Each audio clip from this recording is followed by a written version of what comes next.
xiyonatini o'zi tan olyapti. Bu nima degani? Diqqat qiling, bu har doim ham uni pushaymonligi yoki sizga bo'lgan kuchli muhabbatini bildirmaydi. Aksariyat holatlarda erkaklar xiyonat qilganda oilasini tashlab ketish haqida umuman o'ylamaydi. Ular bu vaqt ichida ko'ngilli vaqt o'tkazish va buni hech kim bilmasligini istashadi. Bu ular uchun juda ham muhim. Nega u to'satdan sizga barchasini aytgisi kelib qoldi? Yoki uning ma'shuqasi shantaj qilyapti, xotiningga aytib beraman deb, yoki katta narsa talab qilyapti.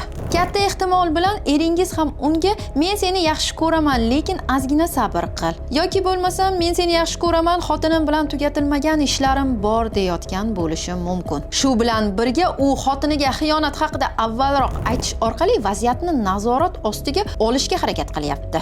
Erkak xiyonatini tan olishi bu uning chin dildan afsuslanishini emas, balki bu uni himoya usuli bo'lishi mumkin. Siz ham shunday vaziyatga tushganmisiz?